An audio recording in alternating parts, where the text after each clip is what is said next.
네, 여호수아를 우리가 함께 보았습니다. 여호수아를 통해서 이스라엘 백성들에게 하나님께서 가나안 땅을 이제 허락하시면서 그 약속이 성취된 것을 우리는 보았습니다.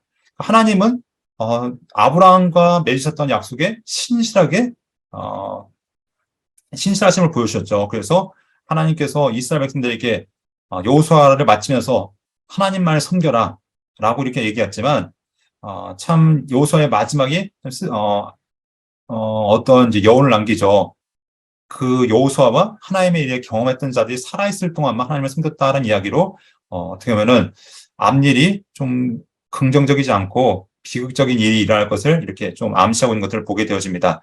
자, 사사기는 이스라엘의 참된 왕이신 여호와 하나님의 신정과 사랑에 대한 이야기로 이렇게 시작되어집니다. 그렇다면 이 사사기를 통해서 우리에게 어떤 이야기를 하고 있는지 함께 보도록 하겠습니다. 여호수아의 정복 전쟁 결과가 사사시대에 어떤 일들을 영향을 끼쳤는가? 네, 우리 보면은 첫 번째 여호수아의 정복 전쟁은 가나안을 완벽하게 100% 정복한 것이 아니라 거점 도시들을 정복했다. 그에게는 아직도 수많은 가나안 사람들이 남아있다는 것을 얘기합니다. 그리고 갈렙과 유다 지파 외에 분배받은 땅을 완전히 정복하지 않고 그 땅 주민들과 거민들, 거자가 빠졌네요. 네, 거민들과 함께 거주했다라는 것들을 우리가 볼 수 있습니다. 자, 그러면서 이것이 결국 함께 머물러 있으면서 타락으로 이어지는 원인이 되어집니다. 그러면 거룩은 내가 변화시키지 않으면 내가 결국 변화될 수밖에 없습니다. 영향을 받을 수밖에 없다는 것이죠. 우리가 거룩함으로 변화되지 않으면 이렇게 타락할 수밖에 없는데 그런 얘기를 했죠. 거룩은 전염되어지지 않는다라는 이야기를 했는데 우리 레위기 이야기하면서 그런 얘기 했었죠. 그래서 우리 이스라엘 백성들이 책임지고 가나안 땅을 변화시키지 못했을 때 결국 그들이 역으로 가나안 사람들에서 변화되는 일들을 보게 되어집니다. 이 모든 일들이 왜 일어나는가? 바로 여호수아와 그 시대 장로들이 세상을 떠난 후 하나님을 잃어버렸다는 것이죠. 하나님을 떠나고 가나안 사람들을 따라 살게 되면서 범죄하기 시작했다는 것입니다.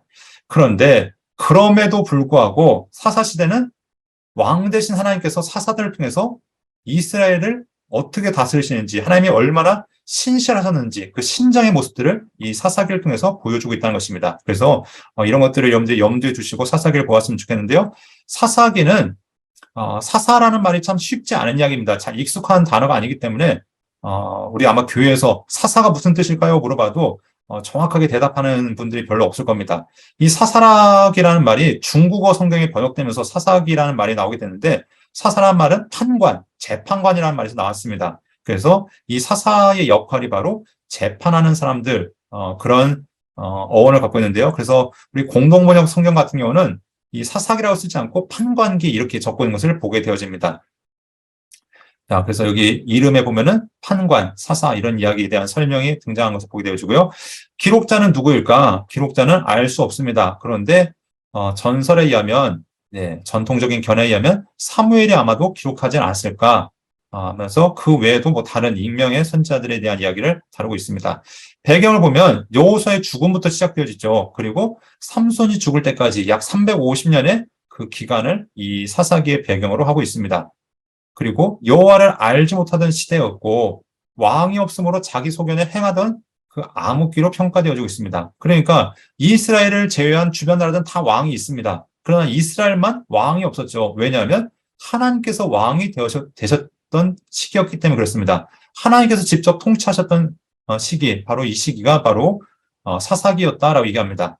그리고 문명으로는 보면은 청동기 시대에서 철기로 변환되던 시대였죠. 당시 철기 문명이 이제 블레셋을 통해서 들어왔었는데 바로 이 블레셋이 가나안 해변에 정착하던 시기가 바로 이 사사 시대였다라고 얘기합니다. 그래서 이 사사기의 주된 사건들은 1390년에서 1050년경에 발생했다라고 보여집니다. 그리고 기록 연대는 주전 10세기경에 이렇게 기록되었을 것이다. 아마 사무엘이나 그 무렵의 사람들이 기록하지 않았을까라고 이야기하고 있는 것을 보게 되어지고요. 내적인 근거를 보면은 언약궤가 실로로 옮겨진 후에라는 말씀을 통해서 아마 그 사무엘 그 시대에 이 내용들이 적혀졌을 것으로 보여주고 있습니다. 기록 목적을 보면 여기 보면은 사사기 하면 일단 분위기가 밝지가 않습니다. 이제 초반에는 그나마 좀 긍정적인 희망적인 이야기가 등장하지만 뒤로 가면 갈수록 막 수렁 속에 빠지는 점점 막 암흑으로 흑암 속으로 들어가는 것 같은 그런 이야기들이 반복되어진 것을 볼 수 있고요. 이렇게 이스라엘 백성들이 끊임없이 반복되는 죄 가운데도 불구하고 하나님의 용서와 구원이 어떻게 보여지는지를 이 사사기를 통해서 알 수 있습니다. 그래서 하나님께서 이스라엘을 얼마나 사랑하시는지가 명확하게 드러나는 책 중에 하나가 바로 이 사사기인 것들을 보게 되어집니다. 물론 우리는 이스라엘의 죄를 보면서 정말 인간이 얼마나 추악하고 더러운가를 보지만 그 속에서도 하나님께서 얼마나 이스라엘을 사랑하시는가, 그 하나님의 사랑이 발견된 책이 사사기고요. 또 끊임없이 후반부에 반복되는 이야기가 이스라엘의 왕이 없으므로라고 얘기하지만 진짜 왕이 누구였는가? 하나님께서 진짜 왕이시다. 하나님께서 이스라엘 통치하고 계시다라는 것들을 보여주고 있는 내용들이 바로 이 사사기라는 것들을 우리가 알 수 있습니다. 자, 사사가 특징, 이제 사사기이기 때문에 사사가 어떤 사람인지를 알아야 되는데 사사의 특징을 보면 우리가 왕과 비교해서 볼 수 있습니다. 왕은 물론 하나님께서 이스라엘 왕을 하나님께서 지명하시기도 했지만 사람들의 노력으로도 왕이 될 수가 있었죠. 그런데 이 사사는 철저하게 하나님께서 지명하셨던 사람입니다. 그리고 왕은 전체적인 이스라엘을 다스렸다면 이 사사는 지파별로 때로는 지역별로 이렇게 등장하게 됐고요. 또 이 사사는 정치적으로, 종교적으로, 군사적으로 이런 권한들이 가지고 있었습니다. 그리고 성별, 신분, 나이, 또 신체적인 조건 이런 게 차별이 없었다는 것을 우리가 또 볼 수 있고요. 당대의 문제를 가장 잘 해결할 수 있는 사람이 사사로 세워졌습니다. 그리고 왕과 가장 큰 차이는 세습이 되지 않았다는 것이죠. 그러니까 사사가 죽으면 그걸로 끝이고 또 새로운 사사가 세워졌지 그 아들이나 딸이 이어서 사사가 되지 않았다는 것입니다. 자, 이런 특징적인 것들이 있고요. 첫 절, 끝절을 보면은 여호수아의 죽음으로 이 사사기가 시작되어집니다. 여호수아서가 모세의 죽음으로 시작되어졌다면 이 사사기는 여호수아의 죽음으로 이렇게 시작되어집니다. 어떤 분들은 이렇게 얘기하죠. 사사 시대가 이렇게 암흑기가 될 수 있었던 이유가 여호수아가 지도자를 세우지 않았기 때문이다. 그런데 여호수아가 세우지 않은 것이 아니라 하나님께서 세우라는 말을 하지 않으셨죠. 그러니까 세우지 않은 것입니다. 여호수아가 일부러 안 세운 것이 아니라 하나님 말씀에 이 시대를 향한 하나님의 계획이 있었기 때문에 지도자를 세우지 않았다는 것들을 볼 수 있고요. 마지막 이야기는 그때 이스라엘의 왕이 없으므로 사람이 각기 자기 소견에 옳은 대로 행하였더라. 이 이야기를 통해서 크게 두 가지를 우리가 볼 수 있습니다. 첫 번째, 사람들이 하나님의 왕 되심을 알지 못했다. 그리고 두 번째, 이 이야기를 통해서 하나님께서 이제 왕을 세우시겠구나라는 이야기를 우리가 함께 생각해 볼 수 있을 겁니다. 자, 그런데 우리가 이 전체적으로 이스라엘의 범죄, 우리가 보통 350년의 사사기 기간을 얘기하는데 이렇게 이스라엘 백성들이 끊임없이 범죄함에도 불구하고 이스라엘 땅 가운데 몇 년의 평화를 주셨냐면 약 200년의 평화를 주셨다라고 얘기합니다. 보면 사사들이 나와서 40년, 60년, 80년 이렇게 평화가 왔다 얘기하는데 이 기간들을 살펴보면 정말로 이스라엘의 그 어떤 시대보다도 평화로웠던 시기가 이 사사기였던 것을 보게 되어집니다. 전체적인 내용은 계속해서 수렁 속으로 빠진 것 같지만 하나님께서 이스라엘에게 얼마나 하나님의 평화, 하나님의 샬롬을 주셨는지를 우리가 볼 수 있는 시대가 바로 이 사사기였다는 것들을 우리가 살펴볼 수 있다는 것이죠. 자, 그래서 우리 사사기를 전체 내용을 통해 살펴보면 크게 1장부터 21장까지 살펴볼 수 있습니다. 크게 세 부분으로 보면은 1장부터 3장까지는 사사시대의 그 죄악에 대해서 이야기하면서 1장부터 3장까지 이야기를 볼 수 있는데요. 특별히 2장에 보면 이스라엘의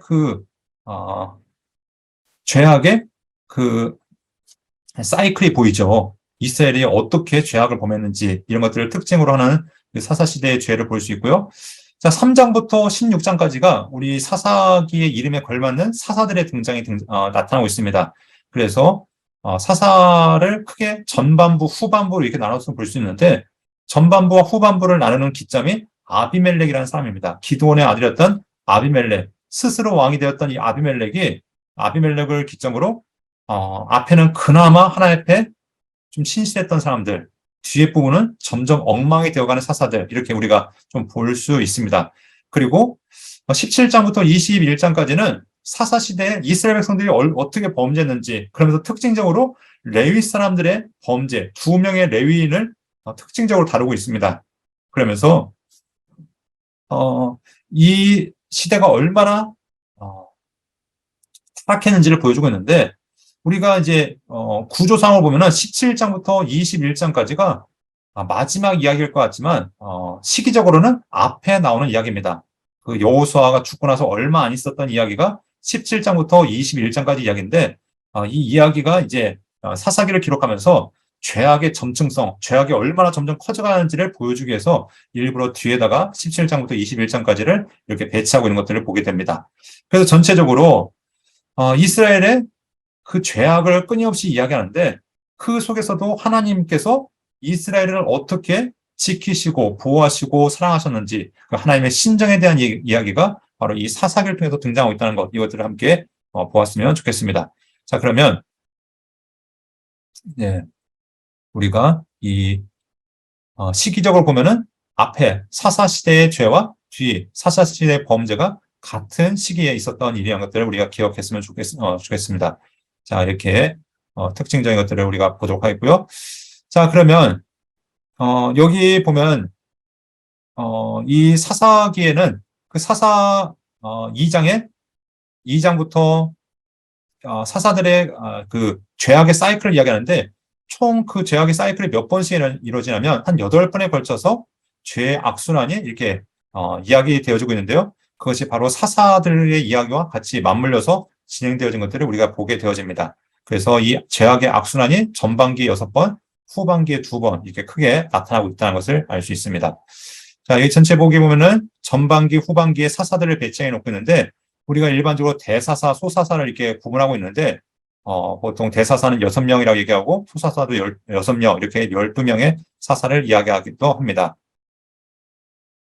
자, 표 여기 보면은, 여기 보시면 평온했던 시기가 나타나죠? 여기 평온했던 시기에서, 온니엘 때 40년, 에봇 때 80년, 드보라 40년, 기드온 40년, 네, 해서 총 합하면 200년의 시기가 있는데, 우리가 이스라엘 역사를 보면서 이렇게 평화로웠던 시기가 없다는 것이죠. 다윗이 통치했던 시기, 뭐 솔로몬이 통치했던 시기, 네, 그 시기도 네, 이렇게 긴 평화가 없었죠. 끊임없이 전쟁이 있었고, 끊임없이 주변 나라에 압제가 있었는데, 어떻게 보면은 하나님께서 다스리시던 이 시대가 가장 이스라엘에게는 평화로웠던 시기였다는 것들을 우리가 볼 수 있습니다. 그러니까 우리는 사사시대면 일단 암흑기라고 얘기하지만, 반면에 하나님의 은혜와 하나님의 사랑이 충만했던 평화의 시기가 또한 사사기였다라는 이런 역설적인 이야기도 우리가 함께 살펴볼 수 있습니다.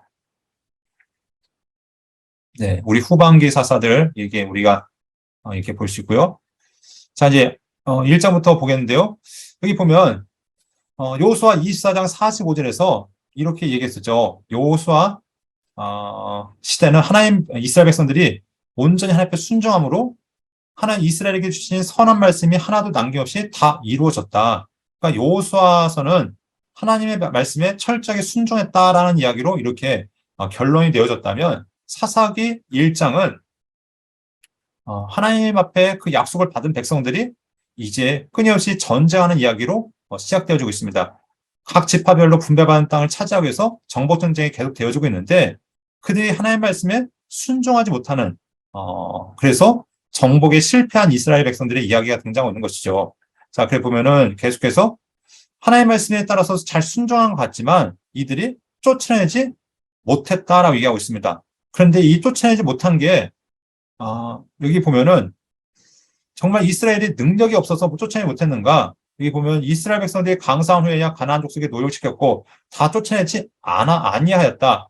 그러니까 쫓아내지 못한 게 아니라 않았다라고 이야기하는 것들이 보게 되어집니다.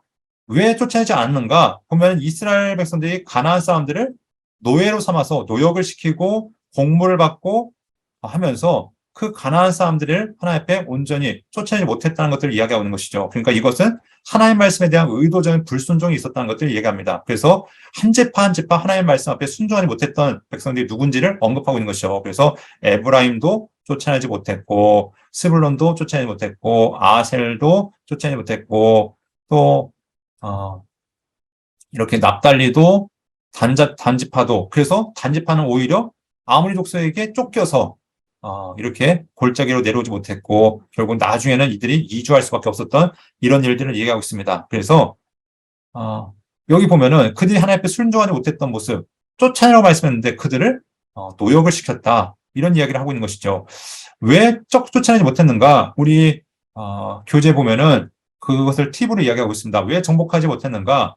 가나안 족속이 너무 강해서였는가? 아니면 이스라엘 백성들이 능력이 없어서였는가? 그게 아니었다라고 이야기하고 있는 것이죠. 하나님께서 분명히 그들과 함께 하셨음에도 불구하고 그들의 불순종 때문에 하나님 앞에 그들이 쫓아내지 못했다는 것들을 얘기하고 있습니다. 여호수아 때는 순종함으로 다 이렇게 쫓아낼 수 있었다는 것들을 얘기하는 것이죠.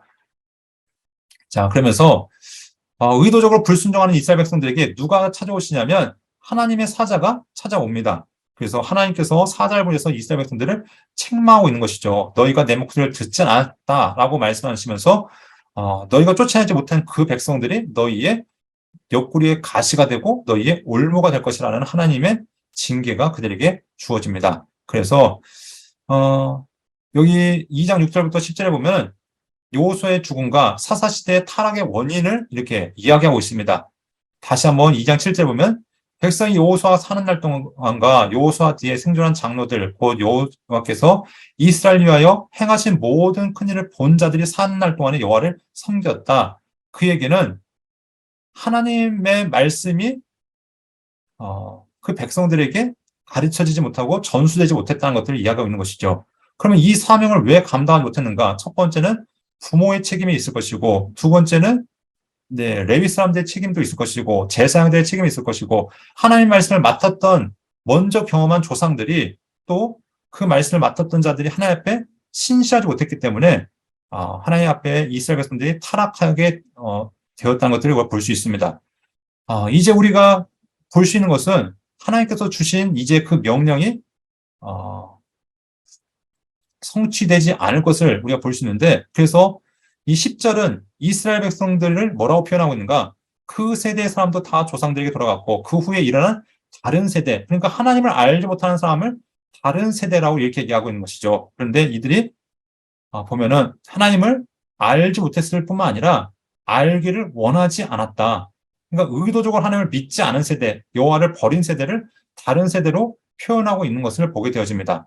이렇게 하나님을 알지 못하기 때문에 불순종하는 이스라엘 백성들에게 결국 하나님께서 징계를 내리실 수밖에 없는 것을 보게 되어집니다. 그래서 하나님의 말씀을 불순종하고 하나님을 알기를 싫어하고 버린 결과 그들은 하나님 앞에 죄를 지을 수밖에 없었고 우상 숭배의 길로 빠져들 수밖에 없었다는 것이죠.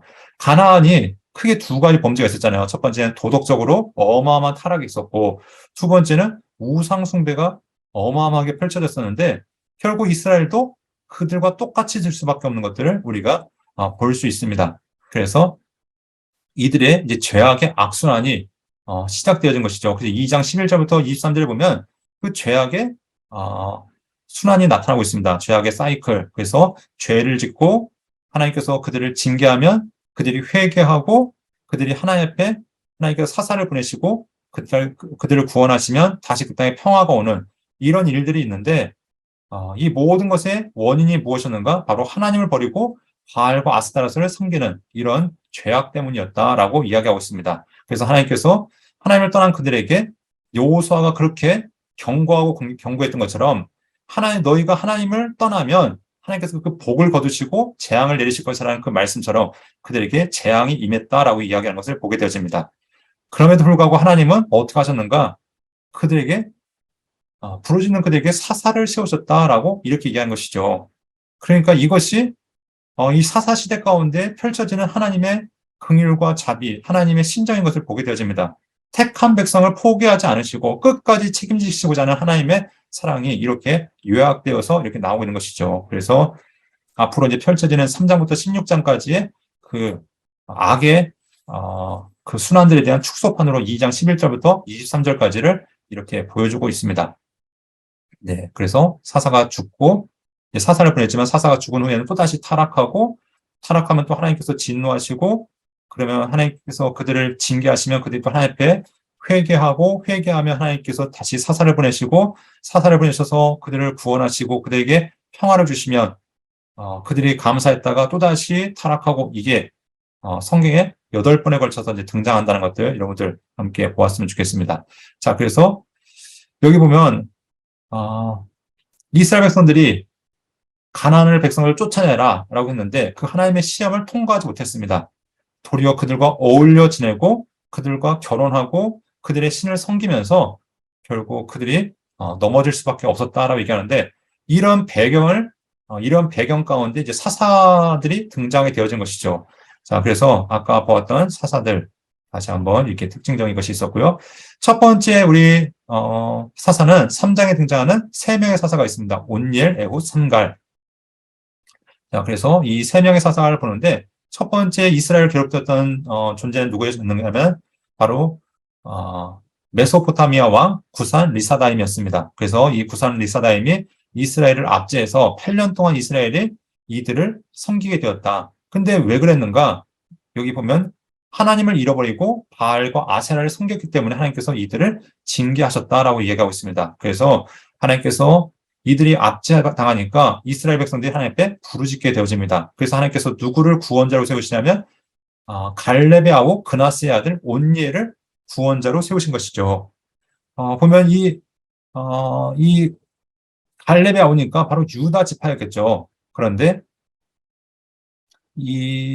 여기 보면 이제 우리가 보게 되어지는 사사들이 등장하는데 이 전반기에 그리고 또 후반기에 나왔던 특징적인 뭐 대사사라고 얘기하는 그 사람들을 보면 아주 특징적인 것들이 있습니다. 이스라엘의 그 기준에 의하면 온전하다라고 이야기할 수 있는 그 조건을 통과하지 못한 사람이 많다는 것이죠. 예를 들면 이 갈렙이라는 사람 자체는 비록 유다 지파였지만 출신 자체가 유다인 아니었잖아요. 태생부터가 유다인이 아니라 이방 민족이었다가 유다 민족으로 이제 편입된 사람이었는데 그러니까 이 유다 지파 이 갈렙의 아우였던 그나스의 아들이었던 온니엘도 바로 순수한 유다 혈통이라 얘기할 수 없겠죠. 그런데도 불구하고 하나님께서는 이 이스라엘을 구원하는데 이 온니엘을 통해서 구원하셨다라는 이야기를 볼 수 있습니다. 여기 이제 온니엘이 갈렙의 동생인가 조카인가 이런 이야기를 하는데 우리는 이제 갈렙의 조카로 이렇게 보고 있고요. 두 번째 사사는 에훗이라는 사람입니다. 에훗을 통해서 하나님께서 범죄한 이스라엘을 다시 징계하십니다. 이제 모압 에글론을 통해서 징계하시는데 하나님께서 누구를 구원자로 세우시냐면 에훗이라는 사람을 구원자로 세우시는데 여기 보면 왼손잡이 에훗이라고 얘기하고 있습니다. 여기 왼손잡이라는 말이 특징적인 말이죠. 왜냐하면 이 왼손이라는 말이 단순히 오른손보다 왼손을 잘 사용하는 왼손잡이를 이야기한 것이 아니라 오른손에 장애를 가졌다라는 의미로 이렇게 쓰여지고 있습니다. 그래서 오른손에 장애를 가졌던 장애인 에훗을 하나님께서 구원자로 세우셔서 이 땅에 몇 년 동안 평화를 주셨냐면 80년 동안 평화의 시기를 허락하셨다라고 얘기하고 있습니다. 그래서 모압 용사 약 10,000명을 죽이고 대적의 항복을 받아내고 80년 동안 평화를 누리게 된 것이 바로 에훗이었다라고 얘기합니다. 자, 그리고 이 에훗에 대한 팁들을 우리가 함께 책을 통해서 함께 살펴보시면 좋을 것 같고요. 삼갈이라는 사람, 이 마찬가지로 삼갈이라는 사람을 통해서 블레셋 사람 600명을 죽이고 구원하셨는데 무엇을 통해 구원하셨냐면 소모는 막대기로 그 이스라엘을 구원하셨다는 것이죠. 근데 여기 보면 삼갈의 아버지의 이름이 참 특징적입니다. 아낫의 아들이라고 얘기하는데 아낫은 당시 이방신의 이름을 이야기하고 있습니다. 그래서 어떻게 보면 집안 전체가 우상숭배의 집안이라고 볼 수 있다는 것이죠. 우상숭배의 집안 출신이었던 이 삼갈은 어찌된 일인지 모르지만 아버지의 신앙이 아닌 하나님을 섬기면서 하나님께 사사로 선택되어서 구원자로 서게 되었던 것을 보게 되어집니다. 그러니까 우리가 지금 보았던 3명을 보면 한 명은 이방인 출신, 둘째는 장애인, 셋째는 우상숭배자. 이 각각 큰 흠이 있었음에도 불구하고 하나님의 주권적인 선택에 의해서 하나님께서 이스라엘을 구원하는 구원자로 세우셨음을 우리가 볼 수 있다는 것이죠. 자, 그 다음에 이제 드보라와 바락의 이야기인데, 이 드보라는 여성입니다. 우리가 읽을 때는 뭐 여자 사사가 크게 무엇이 문제가 될까라고 얘기하지만 지금부터 3,000 약 200년 전에 여자가 하나님 앞에 사사가 되었다는 것은 이스라엘 남자들에게 참 치욕적인 사건이었을 겁니다. 어떻게 여자가 지도자가 되냐 이렇게 생각되어지는데 그럼에도 불구하고 하나님께서는 드보라를 통해서 이스라엘을 구원하게 되시죠. 그래서 당시 이스라엘 백성들이 또 하나님 앞에 악을 행했는데 가나안 야빈을 통해서 이스라엘을 20년 동안 압제하게 하십니다. 그리고 특별히 그의 군대 장관이었던 시스라가 이스라엘을 압제했다는 것이죠. 그랬을 때 하나님께서는 드보라를 사사로 세우시고 이스라엘의 부르짖음에 응답하셔서 이스라엘을 구원하시는데 바락을 군대 장관으로 세웁니다. 근데 바락이 참 머뭇거리죠. 그랬을 때 하나님께서는 또 다른 이제 물론 바락을 통해서 적군을 물리치지만 적군의 수장은 누가 물리치게 되어지냐면 겐 사람 헤벨의 아내였던 야일을 통해서 이 시스라를 죽이는 그런 일들을 보게 되어집니다. 그래서 하나님께서 당시에 어떻게 보면 사회적인 가장 약자 중에 하나였던 여인을 통해서 이스라엘을 구원하셨던 드보라와 야일을 통해서 이스라엘을 구원하셨던 이야기를 볼 수 있고요.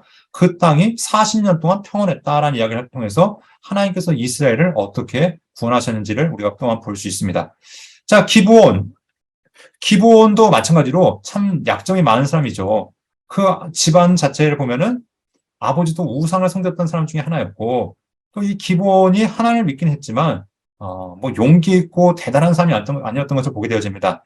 당시 이스라엘 백성들이 또다시 하나님 앞에 범죄했을 때 하나님께서 이스라엘 백성들을 미디안에게 압제받게 하십니다. 그래서 7년 동안 미디안이 압제하면서 이 이스라엘 백성들은 미디안에게 조공을 바치게 됐고요. 특별히 이 미디안 백성들이 추수 때가 되어지면 군대를 몰고 와서 싸그리 다 끌고 갔기 때문에 이스라엘 백성들의 궁핍함이 아주 심했다는 것들을 볼 수 있습니다.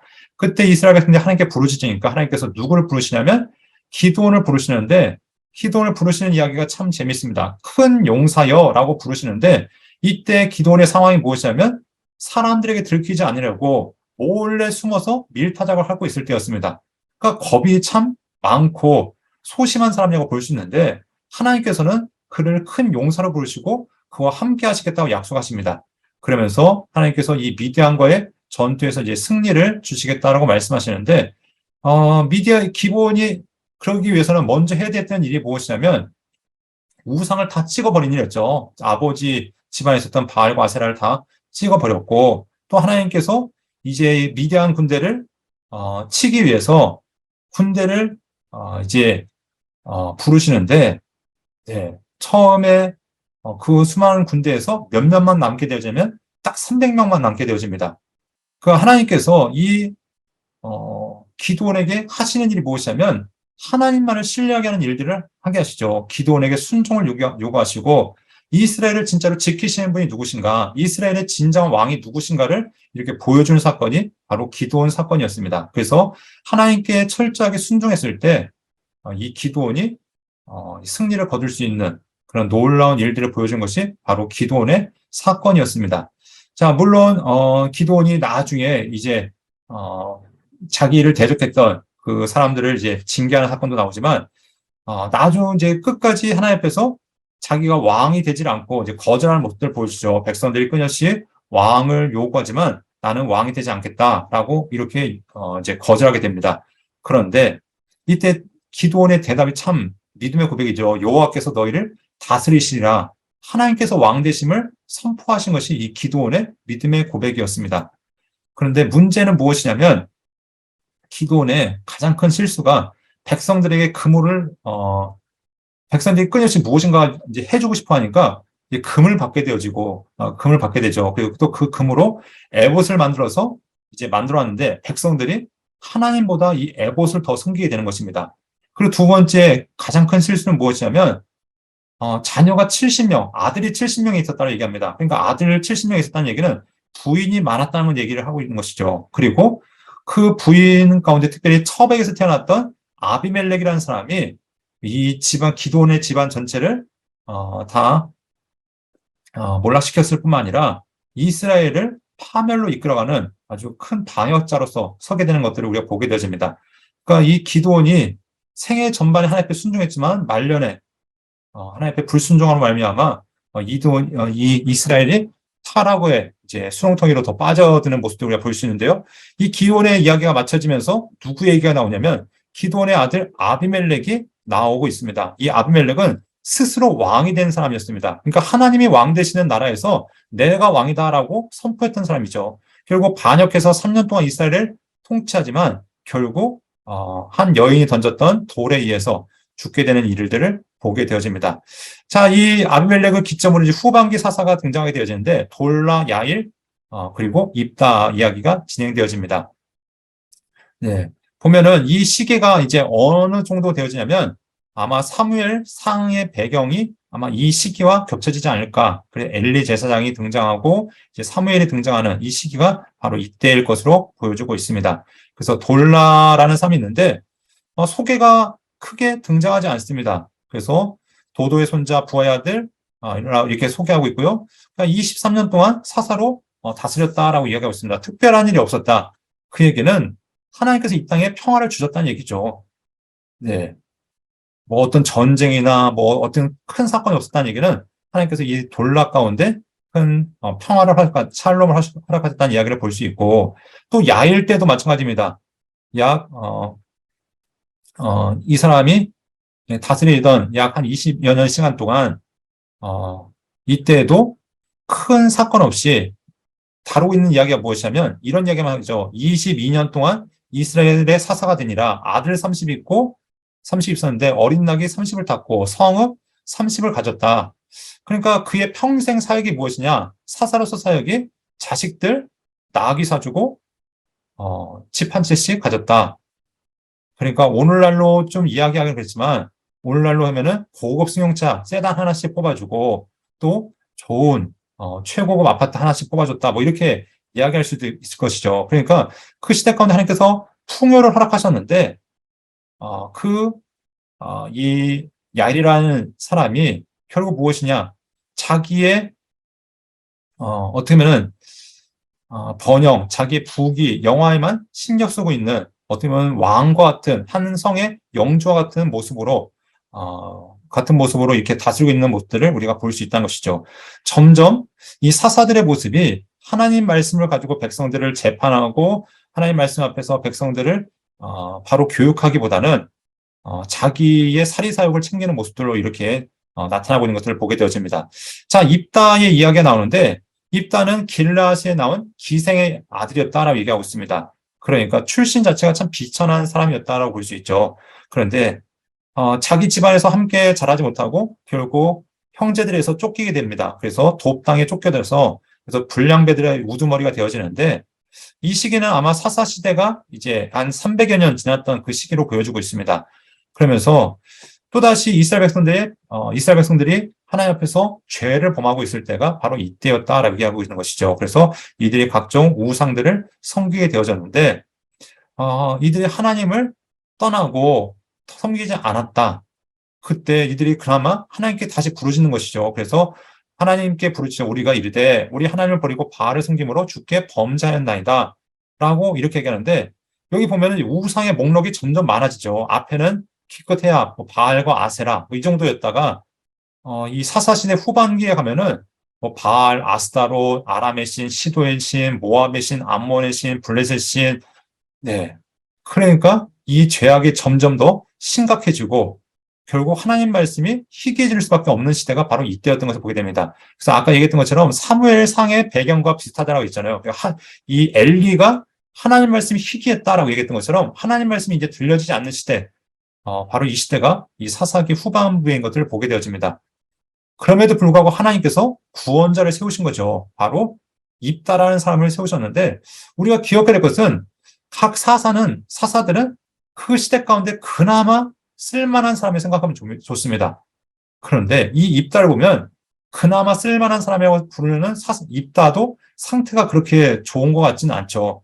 왜냐하면 이스라엘 역사에 대해서 어느 정도 알고 있습니다. 그러나 하나님이 누구신지를 제대로 알고 있지 못하는 것이 입다의 모습이죠. 왜냐하면 우리가 레위기의 말씀, 민수기의 말씀, 신명기의 말씀을 제대로 안다면 하나님께서 원하시는 제사가 무엇인지를 알 것입니다.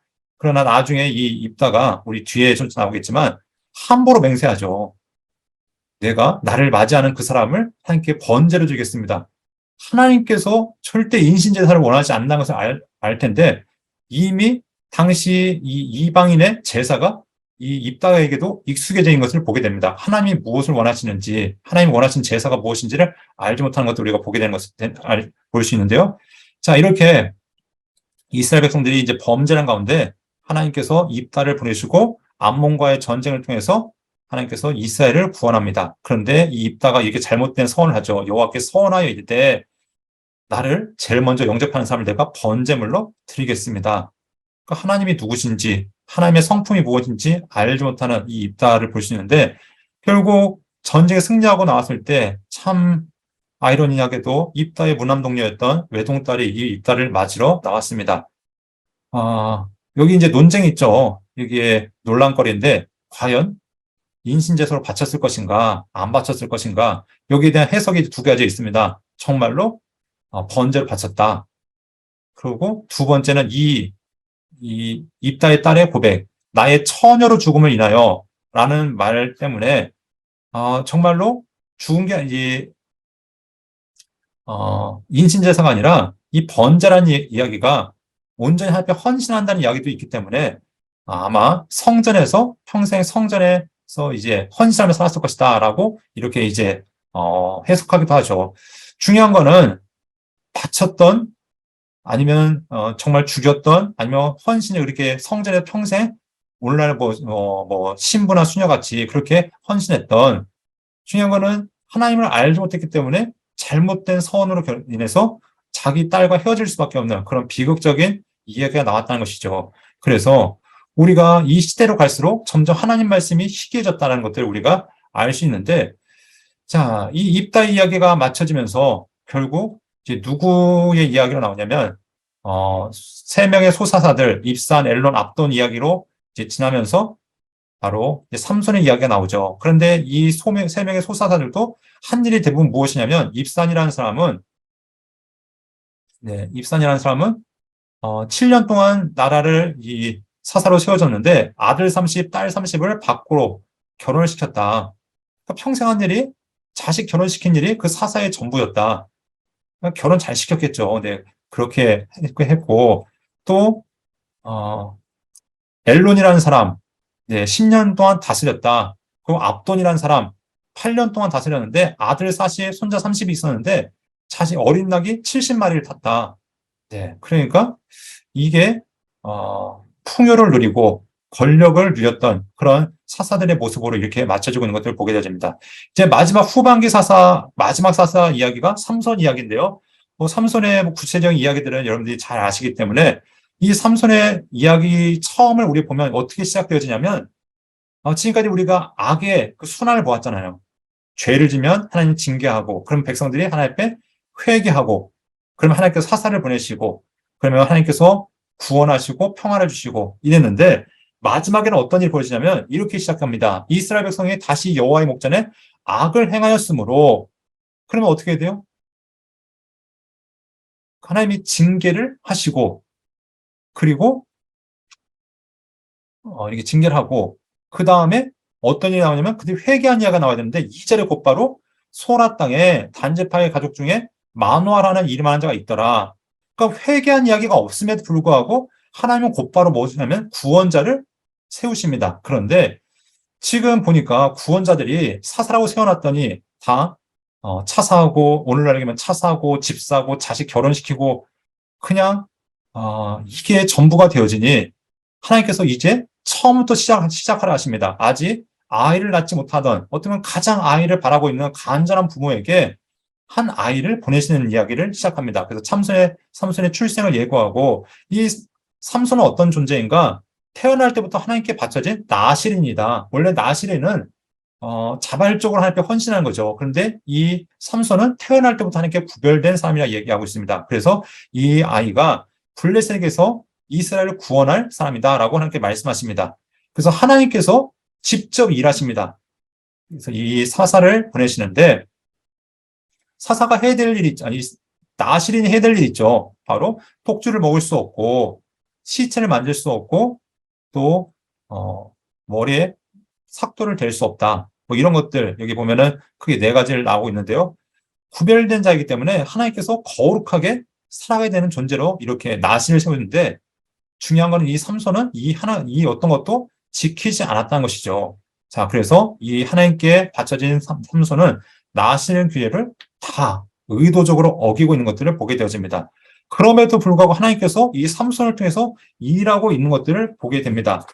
그래서 하나님께서 이 삼손이 블레셋을 정복해서 이렇게 이제 징계하는데 결국 마지막 머리털이 밀리고 이제 이렇게 포로 잡히게 되어지고 한동안 이제 감옥에서 물맷돌을 돌리다가 성경은 이제 마지막 소망의 이야기로 이제 마지막이 되어지죠. 머리털이 밀린 후에 다시 자라기 시작한다 하면서 하나님께 구하는 것이 하나님이여 구하옵나니 이번만 나를 강하게 하사 나의 두 눈을 뺀 블레셋 왕에게 나의 원수를 단번에 갚게 하옵소서. 그래서 마지막에 하나님께서 삼손을 회복하시고 그리고 이스라엘을 구원하신 이야기로 이렇게 삼손의 이야기로 맞춰지게 되어 있습니다. 그래서 마지막 정말 참 안타깝게도 이렇게 죽음으로써 마무리되어지는데 삼손이 죽을 때 죽인 자가 살아있을 때 죽인 자보다 더 많았다라고 이야기하고 있습니다. 그러면 여기서 하나님께서 이 사사들과 함께 하시는데 하나님께서 그들의 악을 허용하셨는가? 그들을 다 죄악까지 다 인정하셨는가? 그것은 아니었다는 것이죠. 하나님께서는 그들의 결정, 그들의 선택은 인정하지 않으셨지만 하나님께서 그럼에도 불구하고 그들을 사용하셨다는 것이죠. 지금까지 나왔던 사사들은 그나마 그 시대에 그나마 쓸만한 게 사사들이었습니다. 그런데 삼손이라고 하는 사사, 나신을 선택했던 그 사사까지 타락한 모습을 보면서 이스라엘은 더 이상 소망이 없구나라는 것들을 우리가 볼 수 있습니다. 근데 이 사사기의 이야기가 여기서 맞춰진 것이 아니라 마지막 이제 결론이 내려진 것이죠. 두 명의 레위인 이야기로 이제 이렇게 결론을 내리고 있습니다. 사사 시대에 이스라엘의 범죄가 얼마나 심각했는지를 보여주고 있는데 바로 그것이 17장부터 21장까지 이야기입니다. 바로 미가 집안의 제사장 이야기를 하면서 미가라는 사람이 어머니의 은을 훔쳤다가 이것이 발각되니까 결국 다시 어머니께 돌려드리죠. 그래서 이것으로 우상을 만들게 되어지는데 이 우상을 섬기는 그 가정재단의 제사장으로 누가 오게 되었냐면 베들레헴에 있었던 한 레위인이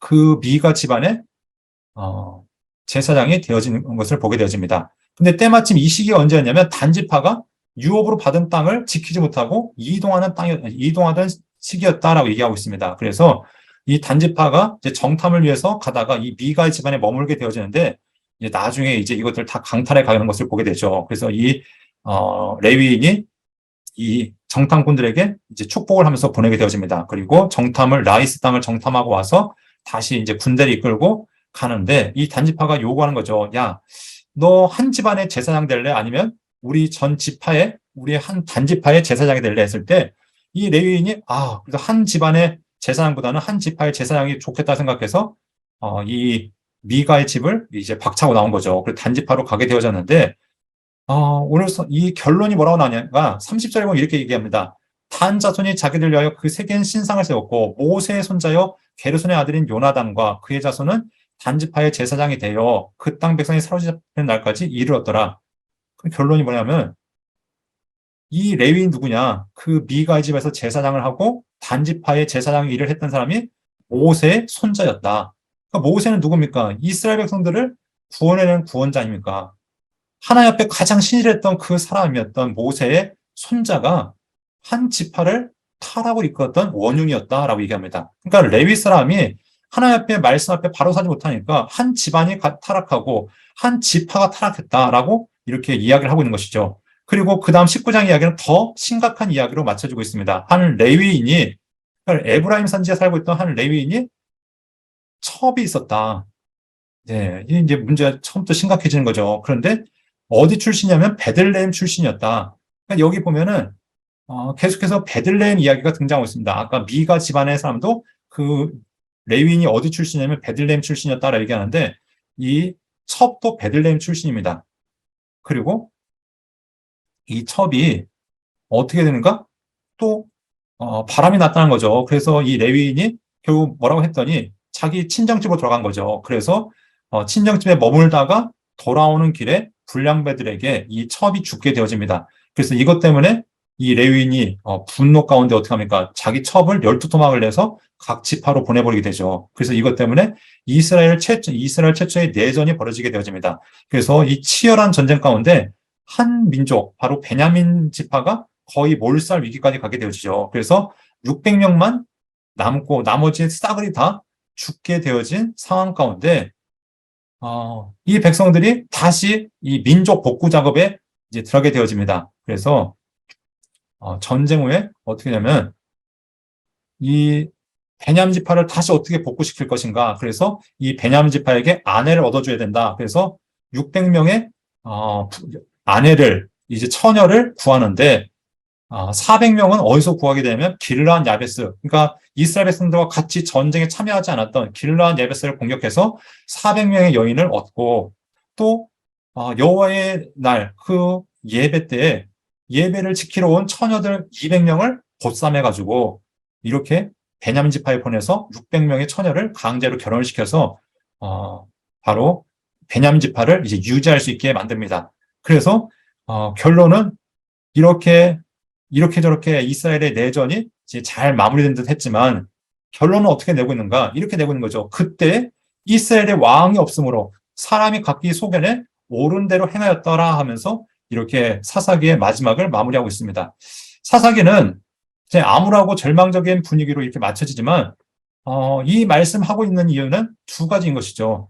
첫 번째는 이스라엘의 왕은 여전히 계신다. 그분이 누구시냐? 바로 하나님이시다. 이것들을 우리에게 말씀하고 있고, 두 번째, 이스라엘의 왕이 없었다라는 이야기를 통해서 이제 하나님께서 왕을 준비하실 것이다.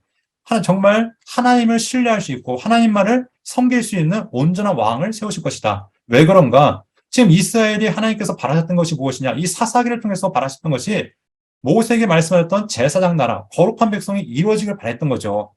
그래서 이 가나안 백성들을 쫓아내고 이스라엘 사람들이 가나안 사람들을 변화시키기 바랬는데 도리어 역으로 이스라엘이 가나안을 통해서 그들을 닮아가고 그들을 따라서 변화된 것들을 보게 되어집니다. 그리고 하나님의 백성이 하나님을 떠나면 어떻게 되는지를 이 사사기를 통해 우리에게 적나라하게 보여주고 있습니다. 인간의 모습이 얼마나 추악해질 수 있는가, 세상보다 더 악해질 수 있는 것, 이것이 하나님을 떠난 존재인 것을 우리가 볼 수 있다는 것이죠. 그럼에도 불구하고 하나님은 이 땅을 회복하실 것이다. 이 땅을 구원하실 것이다. 그럼 누굴 통해 구원하실 것인가? 하나님이 택하신 자, 이 어둠의 시대 가운데도 하나님이 준비시키시고 하나님께서 부르신 자가 있다는 것들을 보여주십니다. 그것이 바로 이제 룻기를 통해서 보여줄 것인데요.